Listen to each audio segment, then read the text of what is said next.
Hello बच्चों। All right, hello my beautiful students. Welcome back. This is your very own pace batch and I am yours Tina ma'am, your zoology mentor. So guys, कैसी चल रही है पढ़ाई? Do let me know in the comment section. बहुत ज़्यादा syllabus हो गया है and yes, हर रोज़ मुझे मैसेज में कमेंट्स में लिख के बताया जा रहा है मैम टेस्ट लो गाइस, टेस्ट ज़रूर लिए जाएंगे आपके। बट यस बहुत सारे मुझे कमेंट्स में ये भी लिख के बताया गया कि मैम पहले सिलेबस कंप्लीट कर लो बिकॉज कईयों के एग्जाम्स आ रहे हैं। तो I think this is a very valid reason that we can postpone our test a little bit, right? We can postpone our live session जिसमें कि हम खूब मिलके बातें करेंगे, टेस्ट लेंगे, right? We'll interact with each other. तो पहले हम गाइज कंप्लीट करेंगे अपना सिलेबस। तो संडे को जो मैंने सोचा था कि हम लोग एक टेस्ट रखेंगे, मेंटी क्विज रखेंगे, उस दिन भी हमारी क्लास होने वाली है। तो यस, संडे को भी क्लास होगी। Is that clear? चलिए, so let's get back to studies. तो guys we have started with this chapter of biomolecules, और जिसमें कि हम अमीनो एसिड्स, प्रोटीन्स, फैट्स पढ़ चुके हैं, ठीक है, न्यूक्लिक एसिड्स पढ़ चुके हैं, और आज हम डिस्कस करने वाले हैं कार्बोहाइड्रेट्स, कार्ब्स, शुगर्स, मीठा। ठीक है, चलो मीठी मीठी बातें स्टार्ट करते हैं अपनी। तो गाइस, कार्बोहाइड्रेट हमेशा की तरह हम स्टार्ट करेंगे वर्ड मीनिंग से। तो देखो, कार्बोहाइड्रेट, कार्बोहाइड्रेट का मतलब है hydrates of carbon, hydrates of carbon. इसका मतलब जितने कार्बन है उतने ही वाटर मॉलिक्यूल्स भी हैं। सो this gives us the general formula. This is the general formula of carbohydrates, but ये फॉर्मूला सिर्फ मोनोसेक्राइड्स के लिए काम करेगा, यानी सिंपल शुगर्स के लिए काम करेगा। Is it clear? तो जितने कार्बन एटम्स हैं उतने वाटर मॉलिक्यूल्स होते हैं हमारी बेसिक सी शुगर्स के अंदर। Is it clear? अब गाइस, कार्बोहाइड्रेट्स को हम कई तरह से क्लासिफाई कर सकते हैं। अब देखो, कार्बोहाइड्रेट सुनते ही तुम्हारे दिमाग में आ रहा होगा शुगर्स, मीठा, but let me tell you, हर कार्बोहाइड्रेट मीठा नहीं होता। Okay, so yes, let's start classifying them and we'll see which are actually sweet sugars and which are not. So guys, सबसे पहले हम कार्बोहाइड्रेट्स को क्लासिफाई करेंगे on the basis of number of sugar units, basis of sugar units या sugar residues। ठीक है, कितनी sugar molecules जोड़े गए हैं। अगर किसी कार्बोहाइड्रेट के अंदर सिंगल शुगर मॉलिक्यूल है तो उसको हम बोलेंगे monosaccharide. Mono means one, saccharide word is for sugar, यानी सिंगल शुगर मॉलिक्यूल है। यानी कि अगर उसको हमने फर्दर तोड़ा तो हमें शुगर नहीं मिलेगी, उसको तोड़ेंगे तो डिपेंड करता है कैसे तोड़ रहे हो। जैसे रेस्पिरेशन में अगर हम उसका कंप्लीट ब्रेकडाउन करते हैं in the presence of oxygen तो हमें मिलेगी कार्बन डाइऑक्साइड और वाटर, और अगर हम इनकम्प्लीट ब्रेकडाउन करते हैं तो बहुत कुछ मिल सकता है। लैक्टिक एसिड बन सकता है, इथाइल अल्कोहल बन सकता है कार्बन डाइऑक्साइड में। Are you getting this? तो डिपेंड्स, बट मान लो कि अगर हम उसका कंप्लीट ब्रेकडाउन करते हैं तो मोनोसेक्राइड्स के अंदर, यानी सिंगल शुगर को अगर हम तोड़ते हैं तो आगे हमें क्या मिलेगा? Carbon dioxide and water. यानी इसको फर्दर तोड़ने पे शुगर नहीं मिलती है। It is a complete sugar molecule. ठीक है, जैसे ग्लूकोज, फ्रक्टोज, गैलेक्टोज। आज हम बहुत सारी शुगर्स की बात करने वाले हैं, उनके स्ट्रक्चर्स देखने वाले हैं। ठीक है, फिर आता है डाइसेक्राइड। अब डाई का मतलब दो, तो दो शुगर्स होंगी, यानी अगर मैंने डाइसेक्राइड को तोड़ा तो मुझे दो डिफरेंट मोनोसेक्राइड्स मिलेंगे, दो शुगर मॉलिक्यूल्स मिलेंगे, यूनिट्स मिलेंगे। Is that clear? Then we have oligosaccharides. Oligo का मतलब होता है 2 से 9 या 10 तक। ठीक है, अलग अलग बुक्स में अलग अलग दिया होता है गाइस। कई बार डाइसेक्राइड्स को ओलिगोसेक्राइड्स के अंदर ही इंक्लूड किया जाता है, बट यहाँ पे चलो हमने एक सेपरेट क्लास बना ली because we will be discussing these two in special details. Clear? तो अदरवाइज डाइसेक्राइड्स को हम ओलिगोसेक्राइड्स के अंदर भी इंक्लूड कर सकते हैं। 2 से 10 तक जब शुगर मॉलिक्यूल्स को जोड़ा जाता है तो क्या बनेगा? हमारा ओलिगोसेक्राइड। क्लियर? डाइसेक्राइड्स उसमें आ जाएंगे, ट्राइसेक्राइड्स आ जाएंगे, टेट्रासेक्राइड्स आ जाएंगे एंड सो ऑन। जैसे ये इसमें 2 शुगर मॉलिक्यूल्स हैं, रेफिनोस में 3 शुगर मॉलिक्यूल्स होंगे, राइट? तो तोड़ोगे रेफिनोस को तो 3 अलग अलग शुगर्स मिलेंगी, ग्लूकोज, गैलेक्टोज, फ्रक्टोज। ठीक है, चलो अब 10 से ज्यादा अगर हमने शुगर मॉलिक्यूल्स को जोड़ दिया तो क्या बन जाएंगे? Polysaccharides. Is that clear? So this is a basic classification of sugars or carbohydrates on the basis of what? On the basis of the number of sugar residues joining together. ठीक है, I know कुछ already तुम्हारे दिमाग में बात आनी शुरू हो गई होगी कि मैम रिड्यूसिंग नॉन रिड्यूसिंग भी कुछ होता है ना? बिल्कुल होता है। वील बी डिस्कसिंग कि कौन सी शुगर्स रिड्यूसिंग है और कौन सी नॉन रिड्यूसिंग। मोटा मोटा बताऊं तो गाइस मोनोसेक्राइड्स जो हैं these are reducing sugars, these are reducing sugars, ठीक है। और जो हमारी ओलिगोसेक्राइड्स होती हैं और पॉलीसेक्राइड्स हैं, दीज आर पॉलीसेक्राइड्स तो पूरी की पूरी हमारी नॉन रिड्यूसिंग शुगर्स हैं, ठीक है। These are non reducing sugars और ये मीठी भी नहीं होती। और अगर डाइसेक्राइड्स या ओलिगोसेक्राइड्स की बात की जाए तो इनमें से कुछ मीठी है, ठीक है, इनफैक्ट कुछ रिड्यूसिंग है और कुछ नॉन रिड्यूसिंग है, जैसे कि लैक्टोज, माल्टोज, ये सब हमारी रिड्यूसिंग शुगर्स हैं, these are reducing. While sucrose is non reducing, और इस पे आता है क्वेश्चन, इस पे क्या आएगा?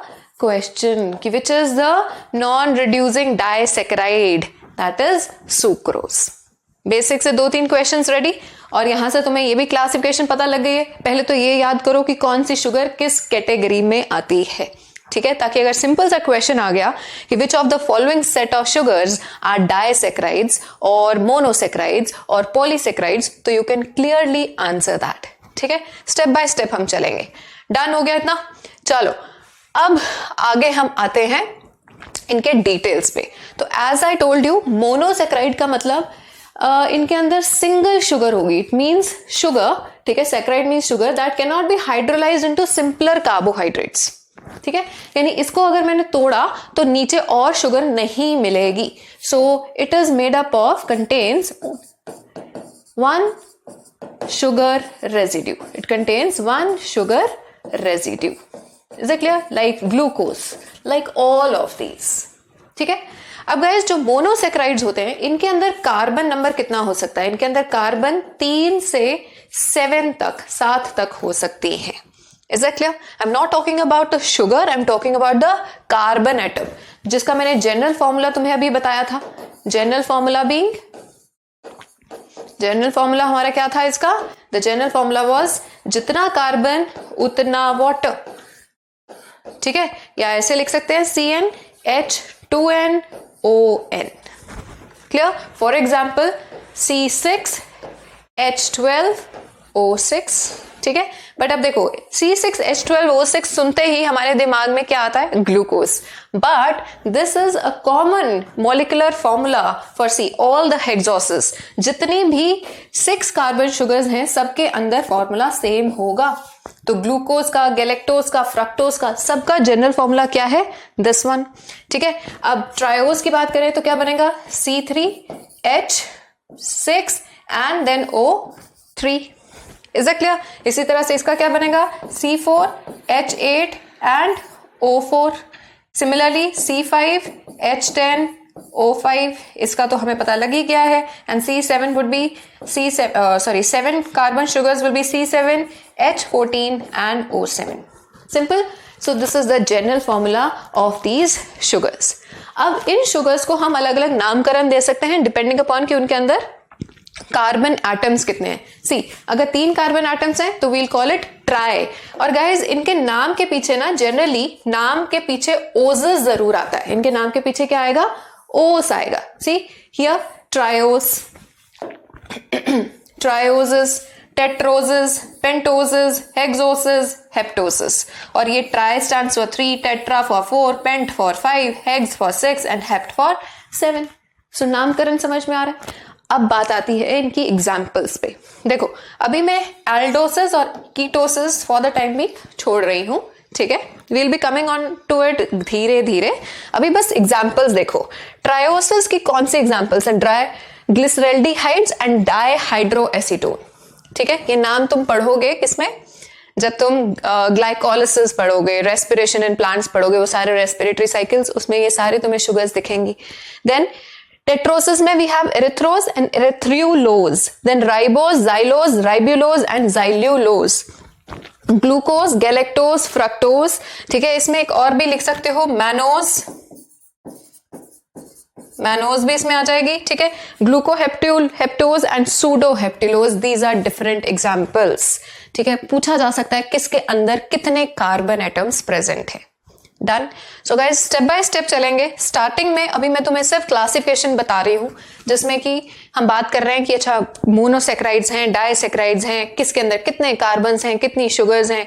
धीरे धीरे अब पहले ये करने के बाद then we'll move on to the structures. ठीक है, पहले हम सिर्फ एग्जांपल्स देखेंगे। In the second part of the lecture we'll be coming on to the structures which is very interesting. ठीक है, और तुम्हें एक बता दूंगी और उसके बाद तुम झट से बना लोगे सारे diagrams.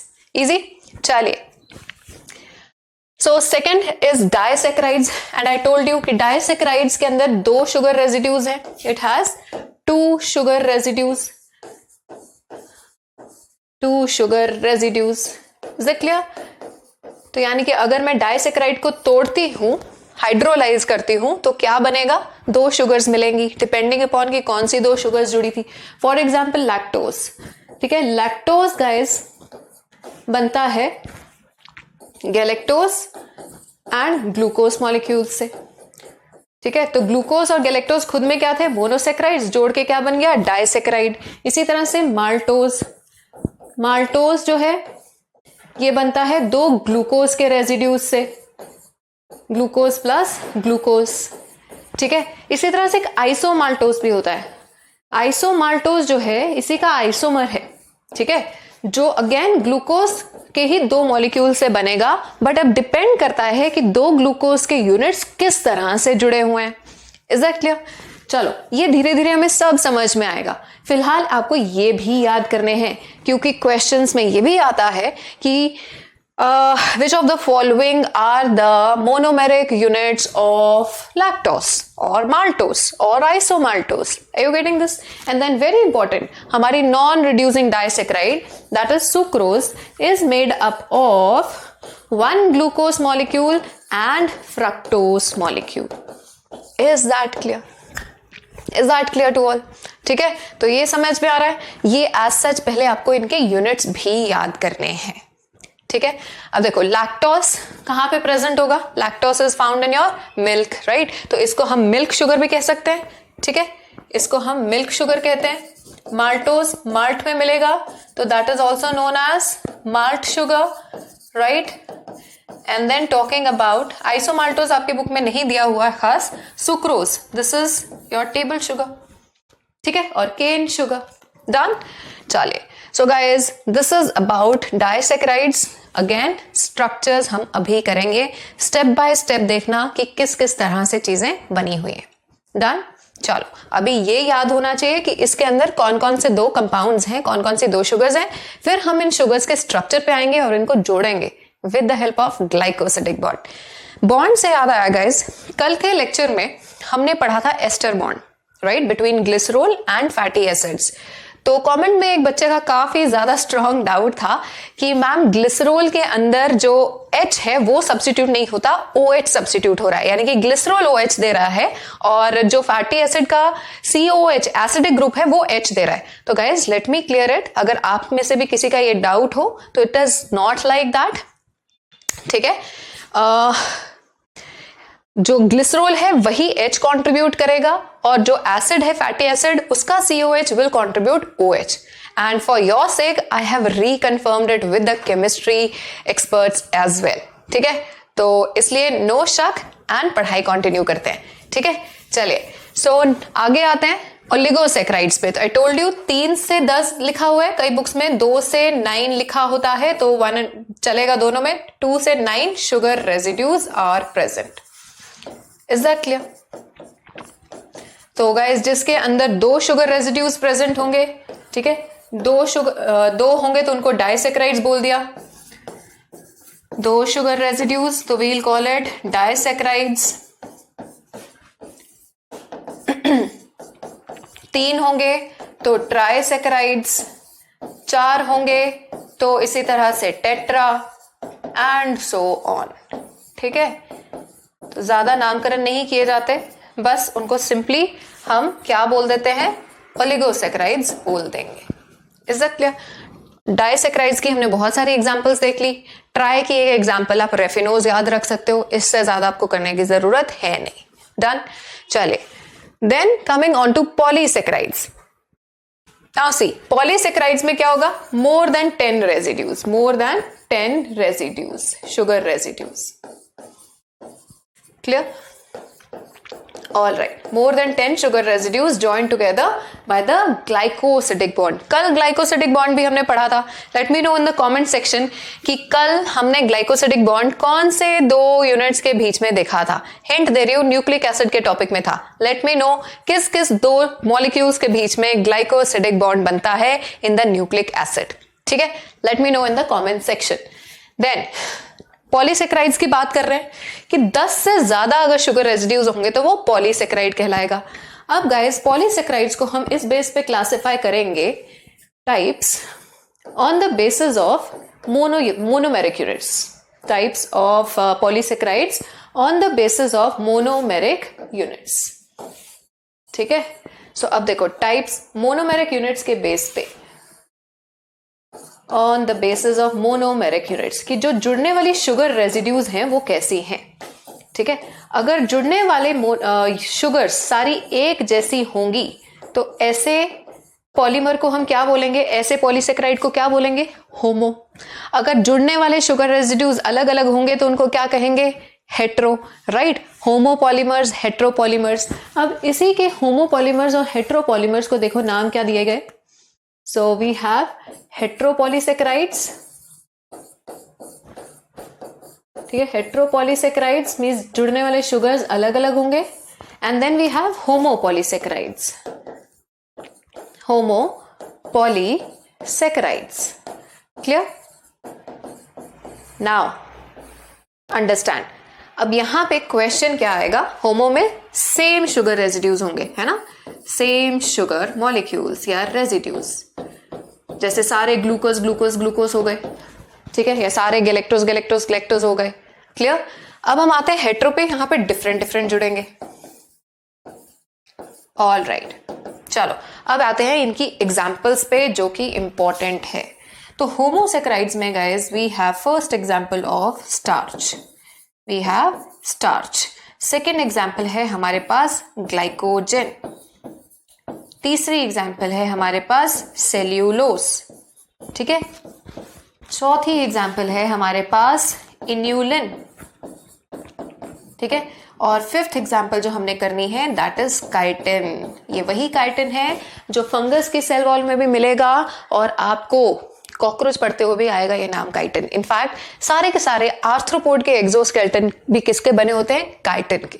Is it clear? And that is a polysaccharide.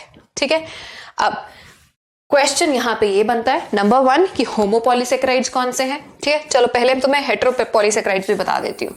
So see heparin, heparin, yes heparin the anticoagulant जो आपके ब्लड को अंदर क्लॉट नहीं होने देता, it is a polysaccharide, हेट्रोपॉलीसेकेराइड.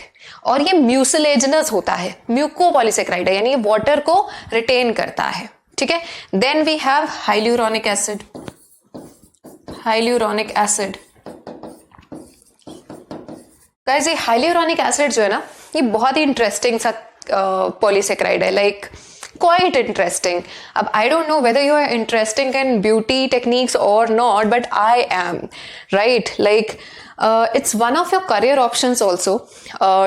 MBBS के बाद या BDS के बाद आप इस चीज को परस्यू कर सकते हो, लाइक ब्यूटी ट्रीटमेंट्स. आजकल तो ये बहुत ज्यादा है. आपने देखा होगा जब भी एक्ट्रेसेस बॉलीवुड इंडस्ट्री में एंटर करती है तो वो उतनी सुंदर नहीं दिखती, but with in a span of 6 months they look all the different. Right, वो जो चीक्स अंदर की तरफ धसी होती हैं वो बिल्कुल फुलर हो जाती हैं, लिप्स बड़े बड़े हो जाते हैं. राइट, बीस टंग लिप्स के बारे में आपने सुना होगा, या एंजेलिना जोली जैसे लिप्स. तो वो कौन सी चीज है जो उनके लिप्स के अंदर भरते हैं या चीक्स के अंदर भरते हैं ताकि वो फुलर हो जाए. सो it is this hyaluronic acid.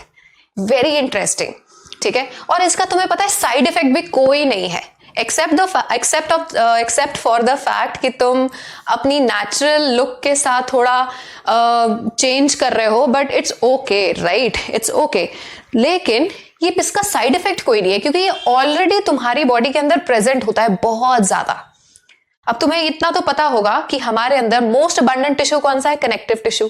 और कनेक्टिव टिश्यू के अंदर भरा पड़ा है हाइल्यूरोनिक एसिड, भरा पड़ा है hyaluronic acid.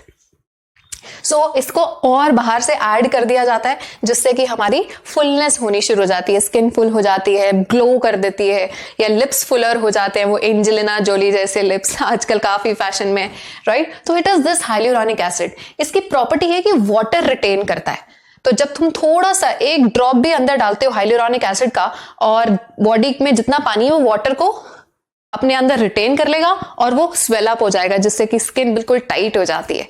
So yes, right. सो बहुत इंटरेस्टिंग सा है, कभी और बात करेंगे। Then we also have keratin sulphate. Now I am not talking about keratin guys, I am talking about keratin sulphate. Keratin protein है, ठीक है। Let me know in the comment section keratin का कौन सा स्ट्रक्चर है। साथ साथ पढ़ाई हो रही है या नहीं, ये खबर मिलती रहनी चाहिए मुझे, ठीक है। तो केराटिन का क्या स्ट्रक्चर है? प्रोटीन्स के हमने primary, secondary, tertiary and quaternary structures किए थे, इसका कौन सा स्ट्रक्चर है पूरे डिटेल में बताओगे। Is that clear? Keratin is a protein but keratin sulphate is a heteropolysaccharide, ठीक है। इसी तरह से गाइस कॉन्ड्रोइटिन, कॉन्ड्रोइटिन जो है आपके कार्टिलेज का प्रोटीन है, बट कॉन्ड्रोइटिन सल्फेट जो है अगेन एक कार्बोहाइड्रेट है। Is that clear?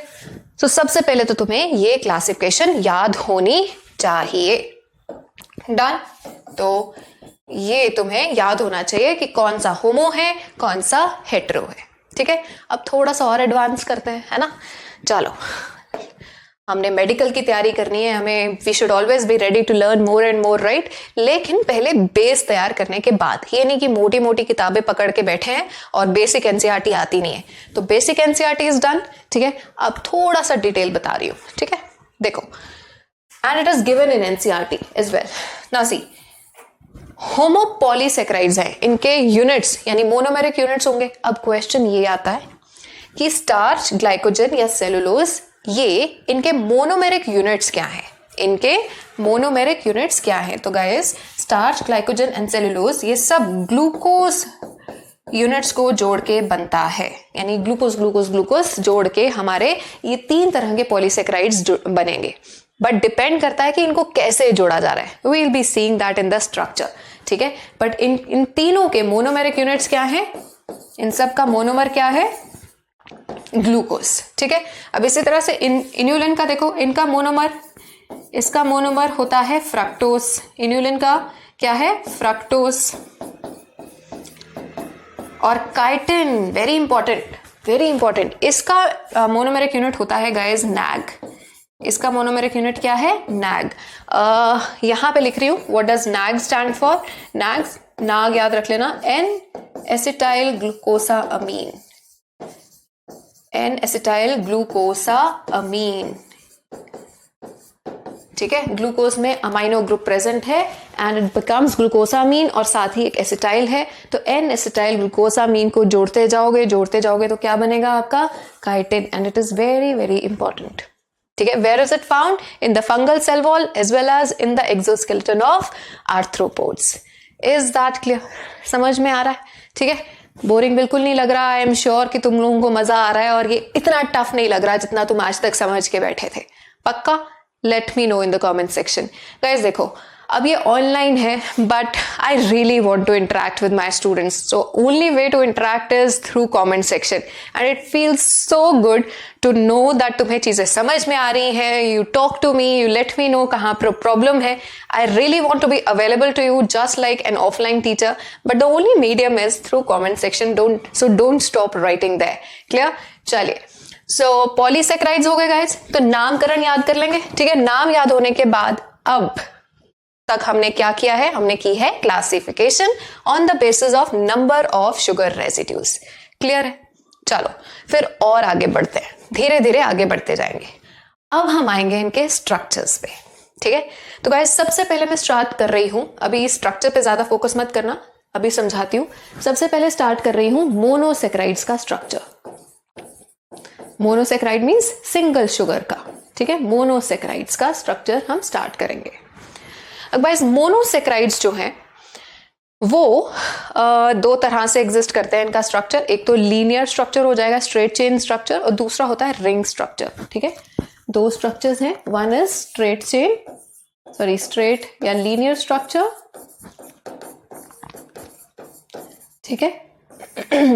और दूसरा होता है ring structure.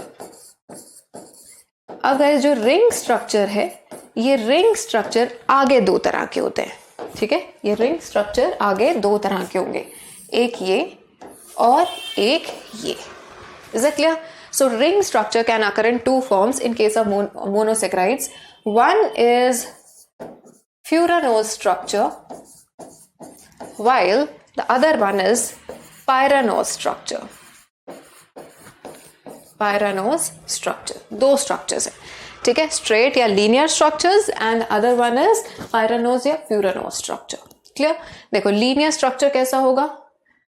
Here, so this is a linear structure. This is for glucose, ठीक है। अब इसी linear structure का हमने बना दिया है ring structure. Done? Okay. ये दो तरह के एक्सप्रेशंस है। Now see, coming back here, तो हम बात कर रहे हैं यहाँ पे रिंग स्ट्रक्चर की। अब रिंग स्ट्रक्चर जो है मोनोसैकेराइड्स में दो तरह के एग्जिस्ट करते हैं, एक होता है पायरानोज, दूसरा होता है फ्यूरानोज। लेट अस अंडरस्टैंड कि दोनों में डिफरेंसेस क्या है। गाइस, फ्यूरानोज स्ट्रक्चर ऐसा है जिसमें कि 6 मेंबर्ड रिंग होती है। वी हैव 6 मेंबर्ड रिंग, ठीक है, राइट। और इस 6 मेंबर्ड रिंग में देखो, 6 मेंबर्ड रिंग है और उस 6 मेंबर्ड रिंग में एक जगह ऑक्सीजन ले लेता है और 5 जगह किसको मिलती है? कार्बन को, ठीक है। 6 मेंबर्ड रिंग जिसमें कि एक स्पेस जाती है ऑक्सीजन को, 5 स्पेसेस किसको मिलती हैं? कार्बन को। This structure, such membered ring, ऐसी 6 मेंबर्ड रिंग को हम क्या बोलते हैं? Pyranose structure. ग्लूकोज का पायरानोज स्ट्रक्चर होता है। Can you see it here? ये देखो, so this is the pyranose structure. So this is oxygen, this is first carbon, this is second carbon, third, fourth, fifth and sixth goes in here as a side chain. समझ में आया? So this is the pyranose structure. This is fifth, this is fourth, this is third carbon, this is second and this is one. और एक space किसने ले ली है? Oxygen ने। तो ये ग्लूकोज का स्ट्रक्चर कैसा है? Pyranose structure. क्लियर? अब हम आते हैं फ्यूरानोज पे। तो फ्यूरानोज स्ट्रक्चर में क्या होगा? फ्यूरानोज स्ट्रक्चर में गाइस 5 मेंबर्ड रिंग होती है। कैसी रिंग मेंबर्ड है? 5 मेंबर्ड रिंग, ठीक है। और 5 मेंबर्ड रिंग में, ये देखो, 5 मेंबर्ड रिंग में एक जगह गई है ऑक्सीजन के पास, एक जगह गई है ऑक्सीजन के पास और बाकी की 4 जगह किसको मिली है? कार्बन को, ठीक है। बाकी किसको मिली है? कार्बन को। So 1 space goes to oxygen and 4 positions goes to carbon.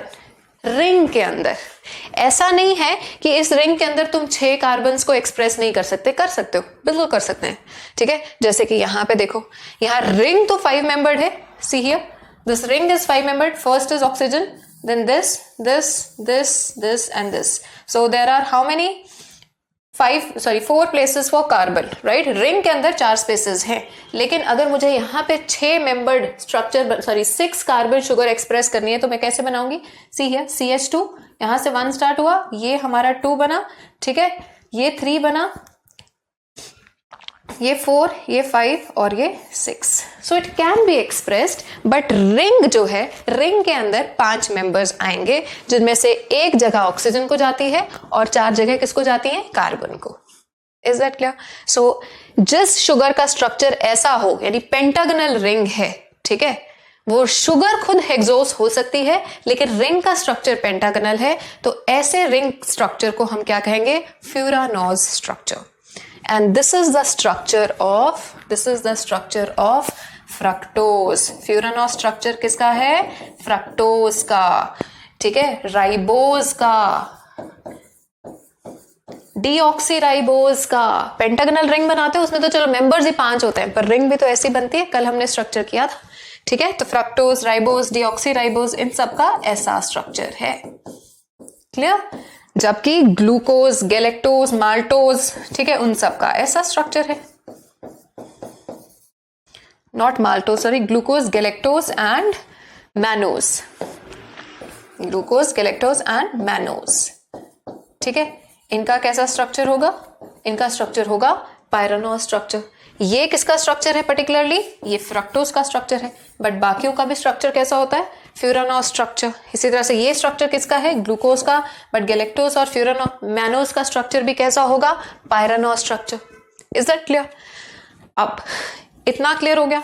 अब गाइस हम आते हैं इनके इंडिविजुअल स्ट्रक्चर्स पे। एक लाइन बोल रही हूं पहले, फिर मैं इसको समझाऊंगी। Now see, glucose, galactose and mannose, ठीक है, ये सारी 6 कार्बन शुगर्स हैं, हेक्सोसेस हैं, and all these are epimers of each other. Epimers of each other, epimers एक तरह के आइसोमर्स होते हैं, ठीक है। अब आइसोमर्स तो तुम्हें बेसिक समझ में आता है, जिनका मॉलिक्यूलर फॉर्मूला सेम होगा लेकिन स्ट्रक्चरल फॉर्मूला डिफरेंट होगा, ठीक है। तो इसका मतलब सबका स्ट्रक्चरल फॉर्मूला देखो, ये जितने भी हमने टेबल में किए थे, लेट्स गो बैक वंस, ये देखो, ये सारे के सारे इनका स्ट्रक्चरल फॉर्मूला डिफरेंट होगा लेकिन इनका बेसिक फॉर्मूला तो सेम है, मॉलिक्यूलर फॉर्मूला, इनका मॉलिक्यूलर फॉर्मूला सेम है। तो ये जितने भी पेंटोसेस हैं, they are all isomers, these are all isomers, these are all isomers and so on, ठीक है। तो अब इनका स्ट्रक्चरल फॉर्मूला पढ़ने लगे क्योंकि मॉलिक्यूलर फॉर्मूला तो इनका सेम होगा। अब मैंने यहाँ पे एक लाइन लिखी है that they are all epimers of each other, and epimers एक तरह के आइसोमर्स होते हैं। अब समझो कि एपीमर्स क्या है। देखो, now just observe the structure very carefully. पहले सिर्फ ग्लूकोज देखना, ठीक है। सी, दिस इज ग्लूकोज। एक बार फिर से, ये दोनों ही स्ट्रक्चर्स कैसे हैं? 6 मेंबर्ड रिंग है, तो दे आर पायरानोस स्ट्रक्चर्स, ठीक है। अब मैं ग्लूकोज की बात कर रही हूँ। This is carbon number 1, carbon number 2, carbon number 3, 4, 5, और ये साइड पे गया कार्बन नंबर 6, ठीक है। इसी तरह से अब गैलेक्टोज पे आ जाओ। This is carbon 1, 2, 3, 4, 5 and 6. Just observe it for a while. Pause कर लेना बेशक वीडियो को, and just observe and see, do you feel any difference in it? वैसे तो बहुत clearly highlight किया हुआ है, ठीक है। Now, अब अगर तुमने unpause करके देख लिया है, unpause कर दिया है, now let's understand what is the difference. यहाँ पे तुम्हें सारा स्ट्रक्चर बिल्कुल सेम दिख रहा होगा, ठीक है। यहाँ 1 पे देखो, कार्बन 1 पे OH ऊपर, H नीचे, OH ऊपर, H नीचे। 2 के ऊपर भी सेम ओरिएंटेशन है और सेम चीजें प्रेजेंट हैं। लेकिन कार्बन नंबर 4 पे आ जाओ, कार्बन नंबर 4 पे आ जाओ, है वही H एंड OH, लेकिन H और OH की ओरिएंटेशन डिफरेंट है, सिर्फ ओरिएंटेशन। यहाँ H नीचे, OH ऊपर है, यहाँ H ऊपर, OH नीचे है। तो गाइज, ऐसी जो आपस में आइसोमर्स होते हैं जिनका बाकी सारा स्ट्रक्चर सेम हो लेकिन सिर्फ एक पर्टिकुलर कार्बन पे उनकी ओरिएंटेशन, H और OH की ओरिएंटेशन डिफरेंट होती है, ऐसे आइसोमर्स को हम बोलते हैं एपीमर्स। क्या बोलते हैं? एपीमर्स, ठीक है। सो वंस अगेन, एपीमर्स क्या है? एपीमर्स ऐसे आइसोमर्स हैं जिनके केस में सिर्फ बाकी सब कुछ सेम है लेकिन सिर्फ किसी एक कार्बन पे H और OH की ओरिएंटेशन डिफरेंट होती है। बात समझ में आई है? ठीक है। So epimers are what? Epimers are isomers in which orientation of H and OH of H and OH is different at a particular carbon. at सिर्फ एक कार्बन के along उनकी डिफरेंट होनी चाहिए at a particular carbon. जैसे कि यहां पे ग्लूकोज और गैलेक्टोज में है, ठीक है। तो कैन वी से कि ग्लूकोज और गैलेक्टोज में, ग्लूकोज और गैलेक्टोज आपस में एपीमर्स हैं। कौन से कार्बन पे? At carbon number 4, at carbon number 4। यानी इन दोनों में डिफरेंस किस पे आ रहा है? सिर्फ कार्बन नंबर 4 पे, ठीक है। अब एक और एग्जांपल बना रही हूं। नाउ सी, अब ग्लूकोज का ही एक और एपीमर बना रही हूं at carbon number 2, epimer at carbon number 2। Now see the structure here. सारा सेम बनाना है हमने, ठीक है। सारा सेम होगा जैसे ग्लूकोज है, सब ग्लूकोज जैसा।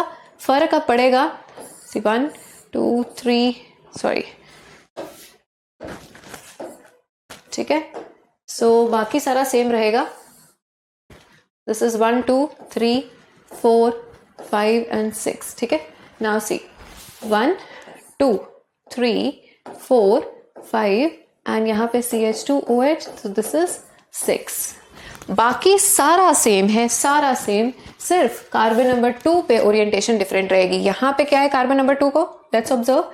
यहाँ कार्बन नंबर 2 देखो, H ऊपर OH नीचे, यहाँ पे क्या हो जाएगा, यहाँ OH ऊपर और H नीचे। सो दिस इज द डिफरेंस। बाकी सारा सेम जाएगा, सेम मतलब उसकी तरह OH ऊपर H नीचे, ठीक है। थर्ड पे OH ऊपर H नीचे, 4 पे H ऊपर OH नीचे एंड द सेम। फर्क सिर्फ किस पे पड़ रहा है, सिर्फ कार्बन नंबर 2 पे। तो इस शुगर का नाम है गाइज मैनोज। इस शुगर का नाम क्या है, mannose. So glucose and mannose, they are epimers at carbon number 2। Let me know in the comment section, galactose और मैनोज क्या ये भी आपस में एपिमर्स हैं या नहीं है। Just observe the structure. Is that clear? ठीक है गाइज, तो पॉज करके बेशक ऑब्जर्व कर लेना and answer it in the comment section. What do you think about galactose and mannose, इनका आपस में एपिमेरिज्म शो होता है या नहीं होता। Is that clear? ओके, ये एक तरह का हमने आइसोमेरिज्म पढ़ा है। नाउ अब एक दूसरे तरह का आइसोमेरिज्म बता रही हूँ गाइस, एंड दूसरे तरह का आइसोमेरिज्म जो है दैट इज एनोमेरिज्म। अब हम पढ़ेंगे एनोमर्स, ठीक है ना। से ये भी आइसोमर्स होते हैं।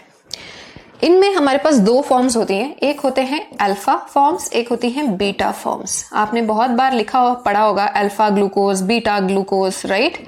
सो ये जो अल्फा और बीटा फॉर्म्स होती हैं, दीज आर एनोमर्स। एनोमर्स भी आइसोमर्स हैं।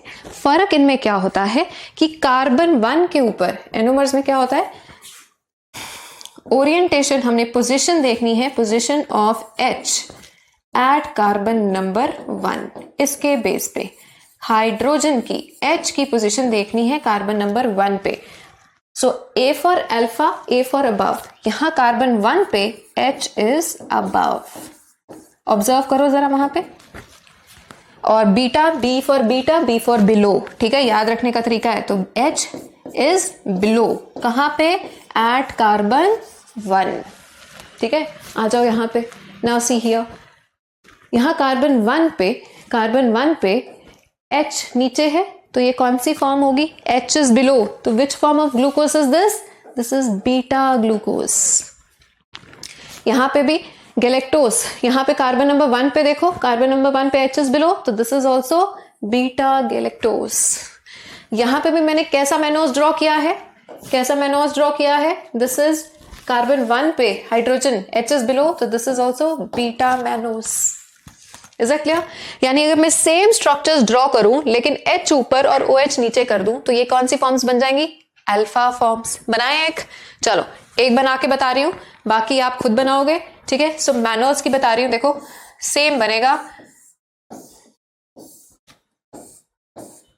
कार्बन नंबर 1 पे हमने देखना है, बाकी सारा कुछ सेम रहता है, ठीक है। सेम रहेगा, H ऊपर OH नीचे, यहां पे भी सेम रहेगा, OH ऊपर H नीचे, यहां पे भी सेम रहेगा, OH ऊपर H नीचे।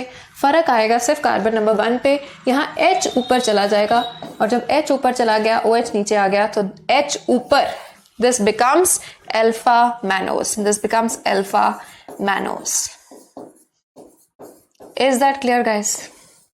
इसी तरह से आप अल्फा गैलेक्टोज भी बना सकते हैं, बना के जरूर देख लेना एक बार, ठीक है। सिर्फ सुनना मत, क्योंकि ये स्ट्रक्चर जब तक तुम खुद अपने हाथों से नहीं बनाओगे गाइस, तब तक बात नहीं बनेगी। बेहतर ये रहता है कि तुम साथ साथ बनाओ, ठीक है। So similarly draw alpha glucose. Clear? ये तुम्हें पता होने चाहिए। अल्फा बीटा याद करने बहुत आसान है, A for alpha, A for above, right. तो H का हमने देखना है कार्बन नंबर 1 पे, H को ऊपर कर दोगे अल्फा फॉर्म, H को नीचे कर दोगे तो बीटा फॉर्म बन जाएगी। Is this much clear? So guys, this was something about the structure of monosaccharides. Clear? कि उनकी कौन कौन सी फॉर्म्स होती हैं, पायरानोस या फ्यूरानोस, ठीक है। और जो स्ट्रक्चर्स हैं वो आपस में किस तरह का आइसोमेरिज्म शो कर सकते हैं, ठीक है। अब देखो यहाँ पे आ जाते हैं हम, ये ग्लूकोज का स्ट्रक्चर है, आई told you this is linear structure, this is the ring form structure. और ये रिंग फॉर्म स्ट्रक्चर कौन सा है, देखो यहाँ कार्बन नंबर H अबव, तो ये कौन सा कार्बन है, This structure is H above, so this is beta glucose. So H is above, sorry. This H is above, so this is alpha glucose. ठीक है, इसी तरह से हमने यहाँ पे देखा था. So यहाँ H नीचे था, so this was beta glucose. Is that clear guys? तो इसी तरह से आप इसकी अल्फा फॉर्म भी बना सकते हैं. और ग्लूकोज के ही अगर कार्बन नंबर 2 पे मैं ये ओरिएंटेशन चेंज कर दूं तो मैनोज बन जाएगा, 4 पे चेंज कर दूं तो वो गैलेक्टोज बन जाएगा. Is that clear guys? I hope ये चीजें तुम्हें बिल्कुल क्लियर पता लग रही हैं.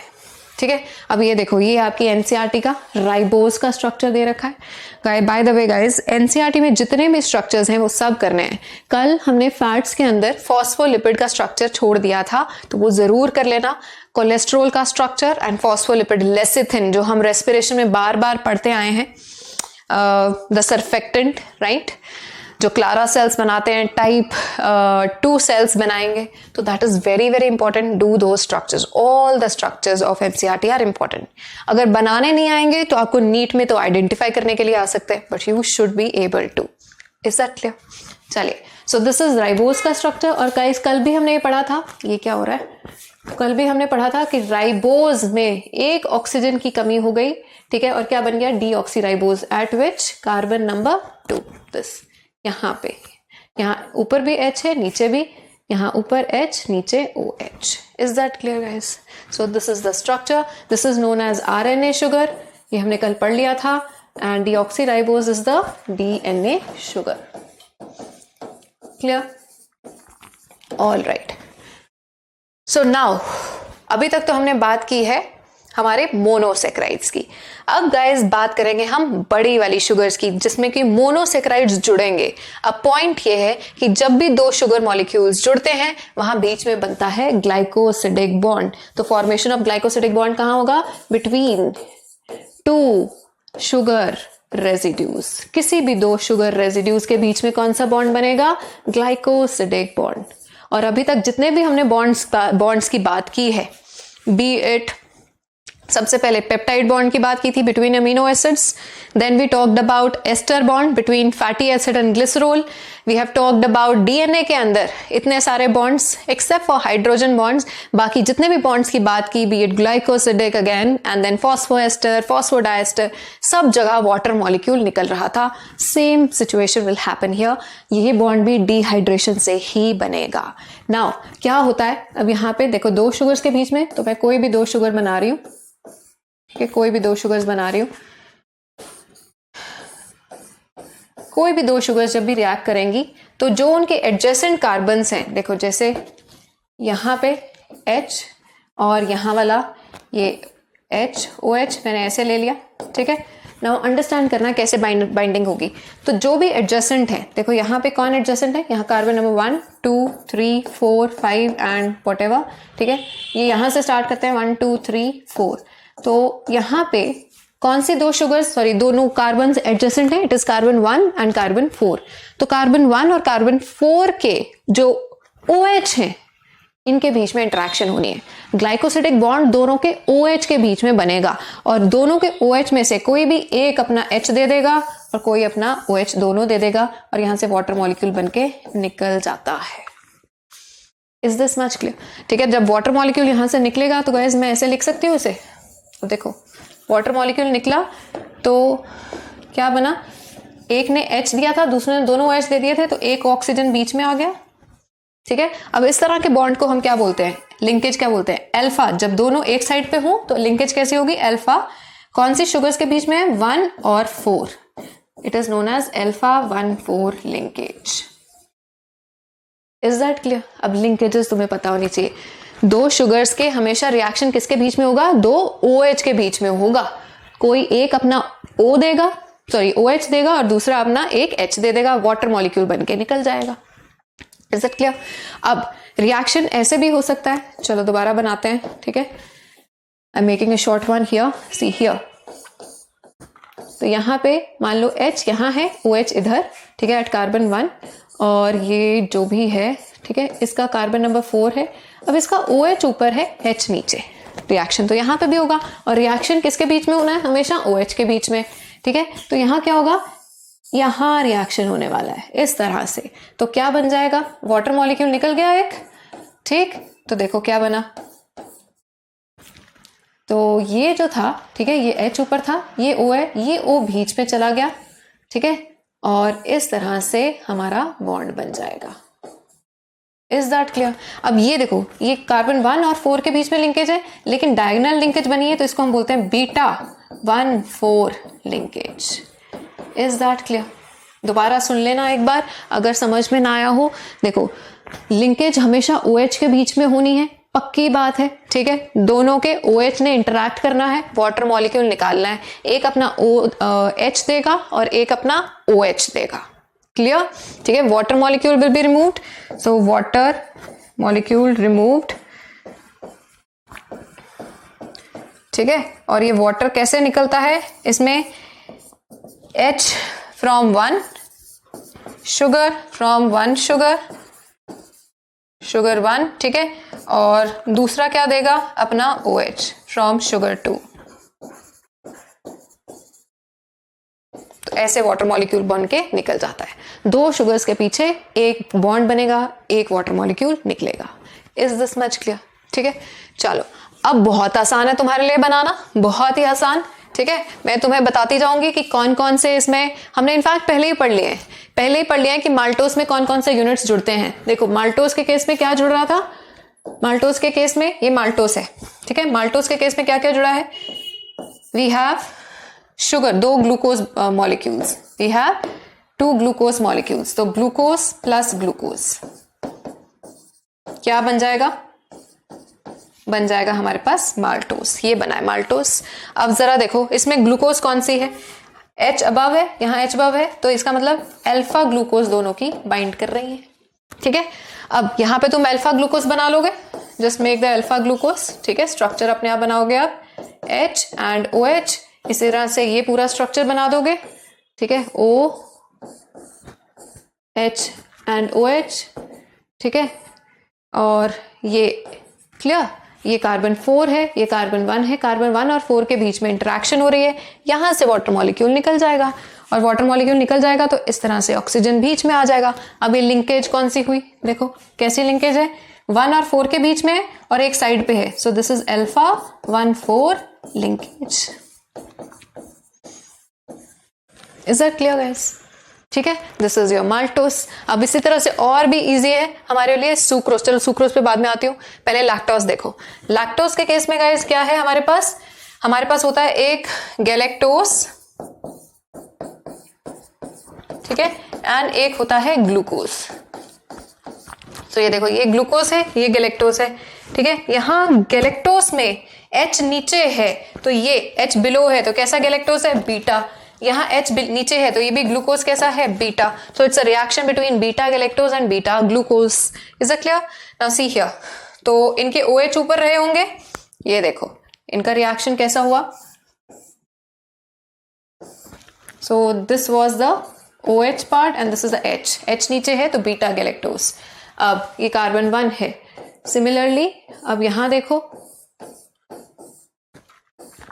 ठीक है, this is OH and H, this is H and OH, right. अब OH ने आपस में इंटरैक्ट करना है, तो जब भी इंटरैक्शन होगी तो यहां से वाटर मॉलिक्यूल बन के निकलेगा, ठीक है। वाटर मॉलिक्यूल निकला, एक वाटर मॉलिक्यूल निकला, तो ये रिएक्शन डायगोनल हो रहा है, ठीक है, तो बॉन्ड डायगोनल बन रहा है, तो इसलिए क्या बोलेंगे, बीटा। और लिंकेज को क्या कहेंगे, बीटा किस किस कार्बन के बीच में, 1,4 लिंकेज। अगर सेम डायरेक्शन में बनता है तो अल्फा है, ऑपोजिट डायरेक्शन में बनता है तो बीटा है। Is this clear to you? ठीक है, अब वापस आओ जरा पीछे, हमने जो सुक्रोज छोड़ा है। नाउ सी, सुक्रोज में गाइस हमारे पास होती है एक ग्लूकोज और एक होती है फ्रक्टोज, ग्लूकोज प्लस फ्रक्टोज।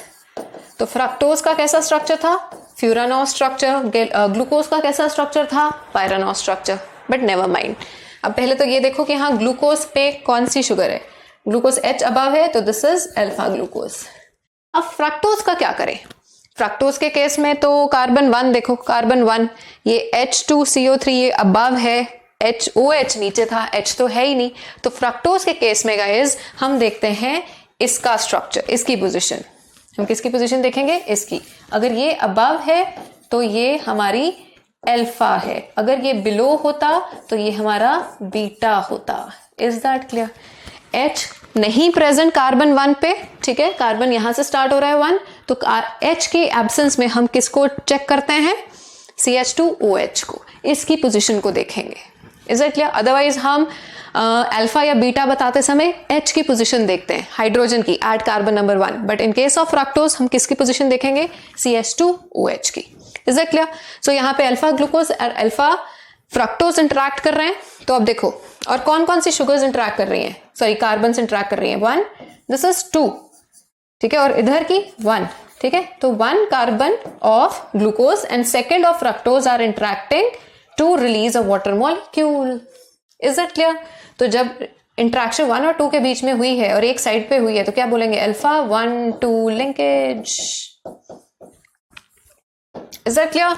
तो फ्रक्टोज का स्ट्रक्चर ड्रॉ कर लेंगे हम ऐसे। यहां पे पहले ग्लूकोज ड्रॉ कर लिया, this is carbon 1, so this is H, this is OH, H above, so sorry, alpha glucose. Then we have fructose, ठीक है, फ्रक्टोज में CH2OH, ये कार्बन 1 है, ये अबव है तो दिस बिकम्स अल्फा, ठीक है, यहां पे OH था, तो इन दोनों ने आपस में इंटरेक्शन शो की है, इन दोनों ने आपस में इंटरेक्शन शो की है। और ये क्या है? This is carbon number 2, carbon 1 यहां से स्टार्ट हुआ है। Is that clear? So this gives us the structure of sucrose. Done guys? सो ये था हमारा structure, lactose, sucrose, and now we come on to the structure of polysaccharides. अब और भी ज्यादा शुगर्स जुड़ेंगी, पर जितनी मर्जी शुगर्स जुड़े, बीच में बॉन्ड कौन सा बनना है? Glycosidic bond. Is this much clear? चलो अब गाइस, स्टार्च सुनते ही तुम्हें इतना तो क्लियर है कि स्टार्च प्रेजेंट होती है सिर्फ और सिर्फ प्लांट्स में, ठीक है, स्टोर्ड फॉर्म ऑफ शुगर है in case of plants. This is the stored form of sugar in plants, right. जितना भी एक्स्ट्रा भोजन है वो किस में स्टोर होगा? स्टार्च की फॉर्म में स्टोर होगा इन केस ऑफ प्लांट्स, ठीक है। एंड स्टार्च एक होमोपॉलीसेकेराइड है, इट इज अ होमोपॉलीसेकेराइड, यानी सारे के सारे जो जुड़ने वाले यूनिट्स हैं वो सारे सेम है। किसका होमोपॉलीसेकेराइड है? मोनोमर क्या है इसका? ग्लूकोज। मोनोमर यूनिट क्या है? ग्लूकोज, और वो भी कौन सा? Alpha glucose. Is that clear? अब गाइस, स्टार्च का स्ट्रक्चर ना काफी इंटरेस्टिंग सा है। इंटरेस्टिंग इसलिए कि इसके अंदर 2 तरह की चेन्स होती हैं, यानी जुड़ना तो सब ग्लूकोज नहीं है, लेकिन 2 तरह से जुड़ती हैं। एक ग्लूकोज सारी लीनियर चेन जुड़ती जाती है, बस लीनियर चेन होती है, ठीक है। तो आई टेल यू, इसमें 2 चेन्स है। सी, एक अमाइलोज चेन है, this is the amylose chain, और दूसरी इसके अंदर अमाइलोपेक्टिन चेन होती है। अमाइलोज चेन नॉन ब्रांचिंग है, यानी कि स्ट्रेट चेन होगी, और जो अमाइलोपेक्टिन है ये ब्रांच्ड चेन होती है। Can you see it here? ठीक है, this is the structure of amylopectin. Amylopectin है ये, ठीक है। अब मैं जरा अमाइलोज तुम्हें ड्रॉ करके दिखा देती हूं पहले, ताकि फिर हम अमाइलोपेक्टिन पे आए। अमाइलोज का स्ट्रक्चर देखो। नाउ सी, अमाइलोज में क्या होगा? हमारे पास शुगर मॉलिक्यूल्स जुड़ते जाएंगे, ये अल्फा 1,4 लिंकेज से ग्लूकोज मॉलिक्यूल्स जुड़ते जा रहे हैं, ठीक है।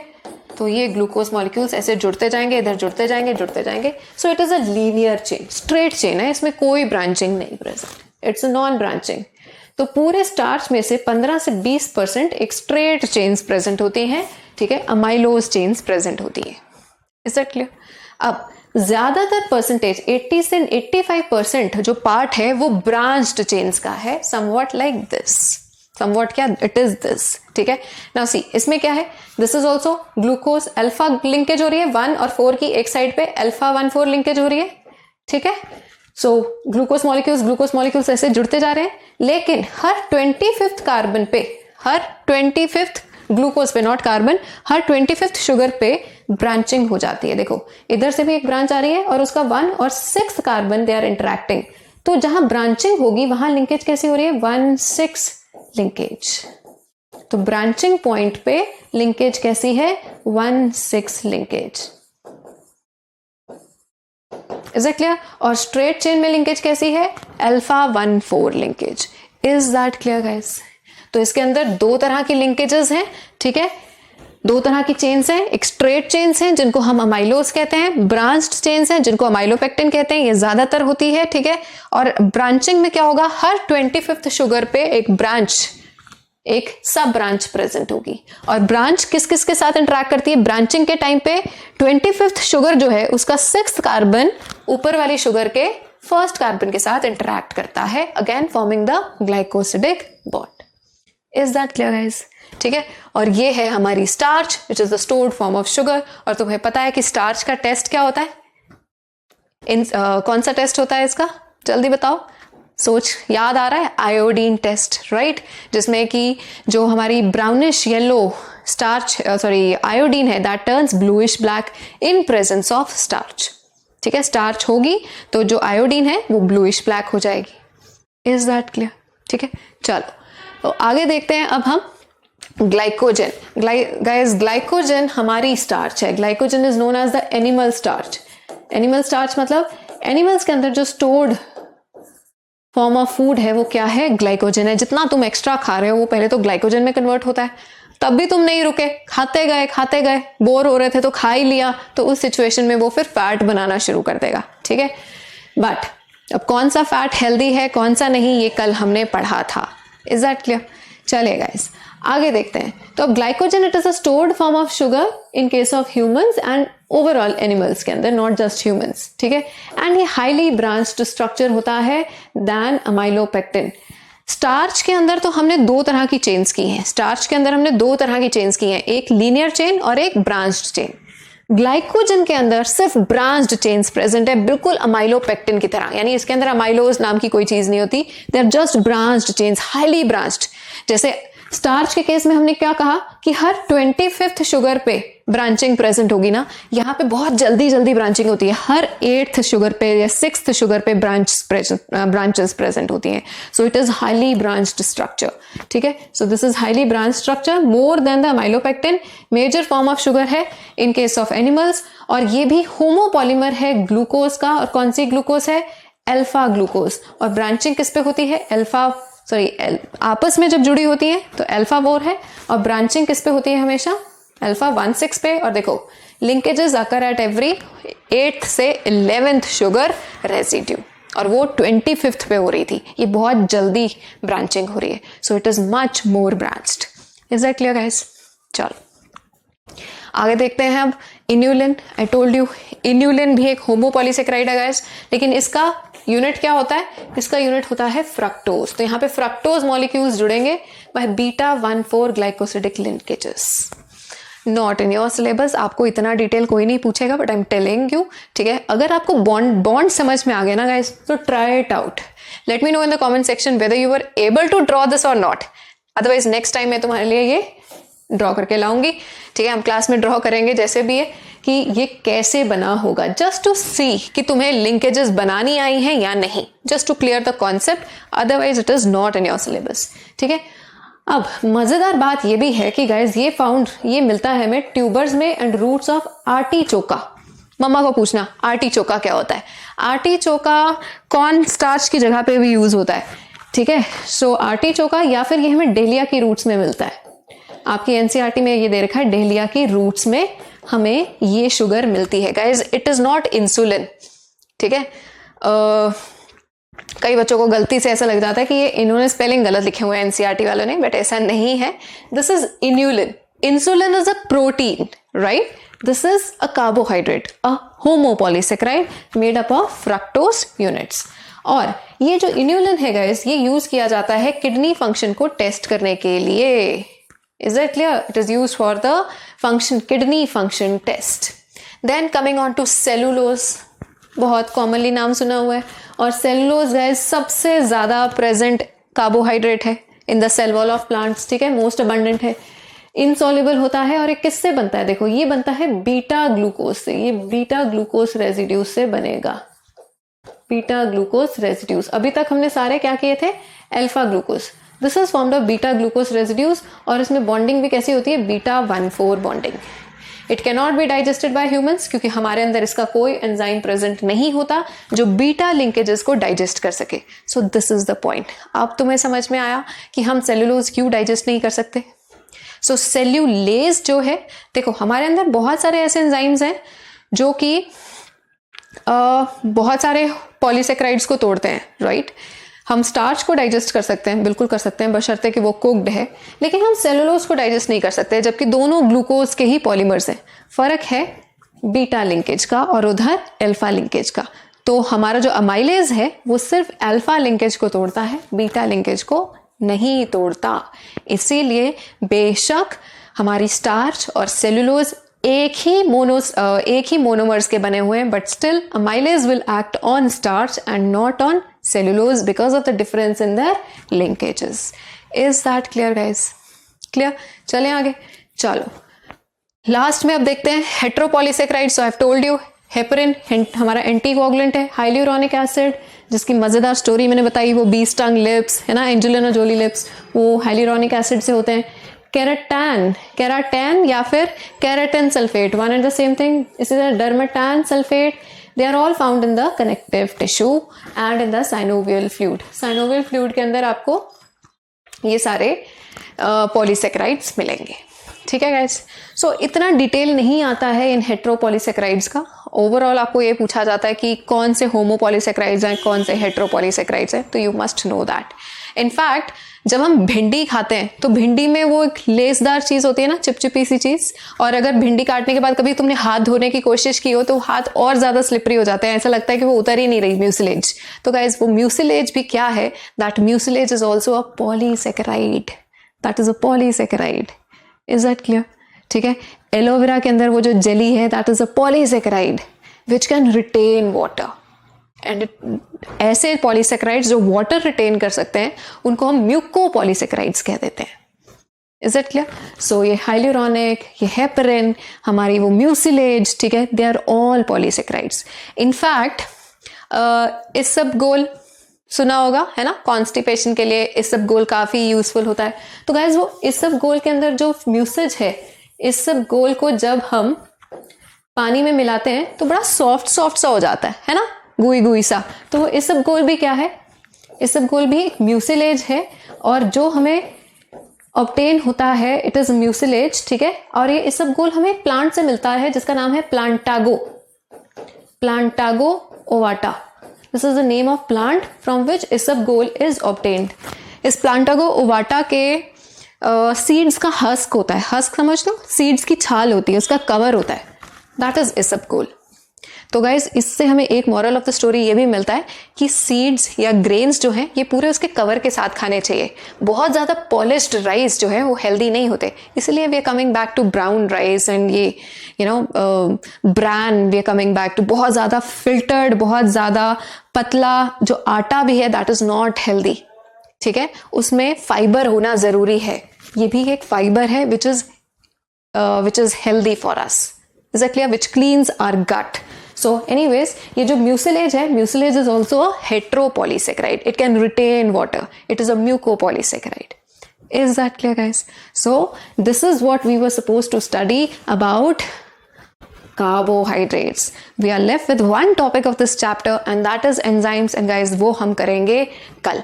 और उससे पहले it's time for the burger quiz. ठीक है? And the question for the day is, I am most abundant carbohydrate in the living world. Easy peasy question. So जल्दी से आंसर लिखेगा, read all your NCERT and I'll see you tomorrow with the last topic of the chapter which is enzymes. One of my favorite topics, क्योंकि enzymes के बिना हमारी life चल ही नहीं सकती थी. कल देखते हैं. पढ़ाई करते रहें. All the very best.